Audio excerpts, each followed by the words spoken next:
Patna coaching firing case में आज बहुत हलचल वाले दिन है। खबर आ रही है कि आज फैजल खान उर्फ खान सर कोर्ट में सरेंडर कर सकते हैं। कल भी सरेंडर करने की खबरें सामने आ रही थी, लेकिन बाद में फैजल खान के वकील ने सरेंडर की खबरों से इनकार कर दिया था। आज हलचल बड़ी है। खान सर की अग्रिम जमानत याचिका दाखिल करने की समय सीमा खत्म हो गई है। ऐसे में आज फैजल खान के वकील पटना सिविल कोर्ट में अग्रिम जमानत याचिका दाखिल करेंगे। खान सर के वकील अरविंद कुमार की ओर से ऑनलाइन अर्जी दी गई है। कोर्ट में आज मामला रखेंगे। इस पूरे विवाद में खान सर अभी फरार हैं और पुलिस ने उनकी तलाश में कई जगहों पर रेड की थी। वहीं इस मामले में ज्ञान बिंदु कोचिंग के मालिक रोशन आनंद की जमानत याचिका पर आज कोर्ट में सुनवाई होने जा रही है। खान सर की मुश्किलें अब बढ़ती जा रही हैं। कल फायर सेफ्टी को लेकर उनके कोचिंग के चप्पे चप्पे में सर्च किया गया, काफी खामियां पाई गई। प्रशासन ने नोटिस थमा दिया और तय डेडलाइन पर अगर फायर सेफ्टी नियम का पालन नहीं होगा तो आगे और सख्त कार्रवाई हो सकती है। अजीत जी, क्योंकि इंतजार सबको यह था कि खान सर सामने आएंगे, कुछ बोलेंगे, उन्होंने कुछ बोला नहीं है। अब है कि जब तक क्या अग्रिम जमानत नहीं मिलेगी तब तक ऐसे ही फरार रहेंगे, सामने नहीं आएंगे। और पुलिस क्या कर रही है? देखिए, जिन धाराओं में उनके ऊपर मुकदमा दर्ज है उसमें अग्रिम जमानत का प्रावधान नहीं है। तो हो सकता है कि अग्रिम जमानत नहीं मिले, उनके वकीलों ने ये बात बताई हो, तभी ये सरेंडर की बात हो रही है कि सरेंडर करिए और सरेंडर करके रेगुलर जमानत की याचिका दायर करिए। लेकिन अगर सरेंडर करके रेगुलर जमानत की याचिका दायर करेंगे, उसके पहले जेल जाना होगा। और ये भी देखना होगा कि इसी तरह के मामले में ज्ञान बिंदु वाले रोशन आनंद को या रोशन यादव जो भी कही है, उनको जमानत मिलती है या नहीं मिलती है। उनके वकील इस पर भी नजर रखेंगे। तो ये तो कानूनी मामला है। दूसरा जो मामला है वो बहुत दिलचस्प मामला हो गया। भाई, कोचिंग के सर्वे करिए, सैकड़ों कोचिंग कुकुरमुत्ते की तरह खुले हुए हैं और किसी के पास फायर का एनओसी नहीं है, किसी के पास पानी पेयजल की सुविधा नहीं है, किसी के पास बाथरूम की सुविधा नहीं है। अमानवीय स्थितियों में बच्चे जाकर के पढ़ते हैं, हजारों हजार की संख्या में बच्चे जाकर के।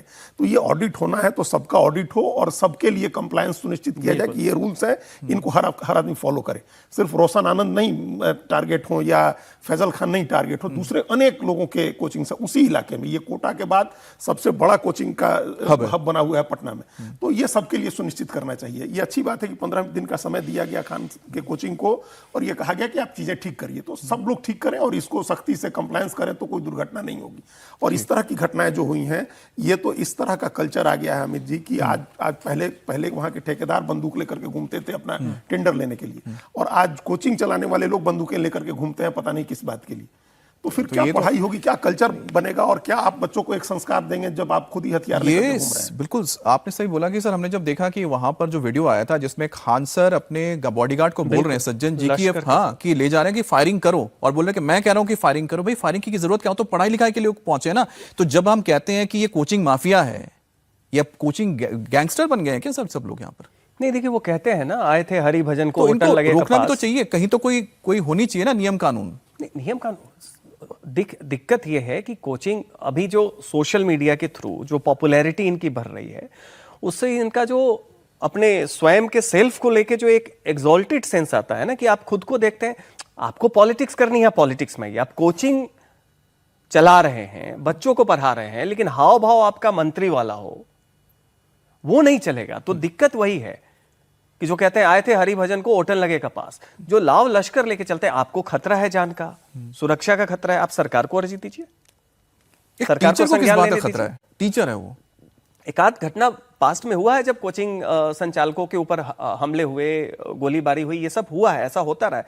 लेकिन सबसे बड़ी बात यह है कि यहाँ पे देखिए, जो सारा का सारा मिजाज है, हर चीज पे कोचिंग के जो टीचर्स हैं वो बयान दे रहे हैं। और केवल एक खान सर की बात नहीं है, वो एक और कोई विकास या वैभव करके हैं जो यूपीएससी की करते हैं, हर मुद्दे पे आएंगे और कंट्रोवर्शियल बातें करेंगे ताकि वो चर्चा में आए। वो सेलिब्रिटी वाला जो मानसिकता है ना, कि कुछ कंट्रोवर्शियल, नीट पेपर लीक होता है, सीबीएसई का कुछ मुद्दा आता है, तो ये लोग सब लोग अपने अपने आ जाते हैं सामने, बड़े बड़े चौड़े चौड़े बयान देते हैं। लेकिन जब खुद की बारी आती है तो कोई यहाँ पर कोई एग्जाम्पल ही नहीं सेट कर रहा है। बिल्कुल, वो वही कर रहे हैं कि जो कोई आम नेता करता है या फिर कोई गुंडा करता है। बिल्कुल, नैतिकता का एक अपना मानक भी इन लोगों को सेट करना चाहिए। और जिस नैतिकता की उम्मीद आप दूसरे लोगों से करते हैं, जो पैमाना दूसरे लोगों के लिए तय करते हैं, उसको आप भी फॉलो करें। बिल्कुल, जैसे हम लोगों ने देखा, इसी प्रोग्राम में हम लोग वीडियो देख रहे थे जब कह रहे थे ये खान की कि हमने सेल्फ डिफेंस में हमारे लोगों ने गोलियां चलाई, नहीं तो हम उस समय क्या करते, फूल बरसाते। तो फिर आप भागे क्यों? बिल्कुल भाई, जब ये बात है कि आत्मरक्षा में आपके बॉडीगार्ड्स ने गोली चलाई है, तो आप पहले दिन सामने आकर के एक मिसाल पेश करते।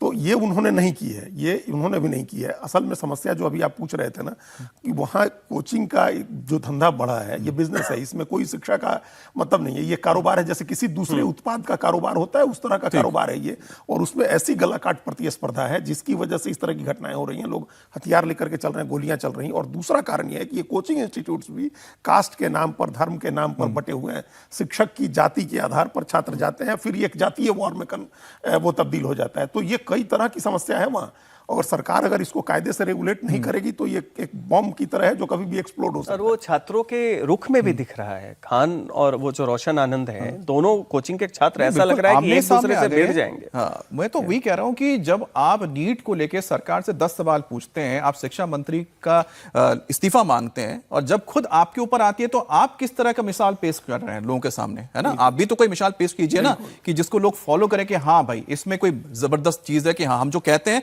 वही करते हैं। कहने और करने में बहुत फर्क होता है।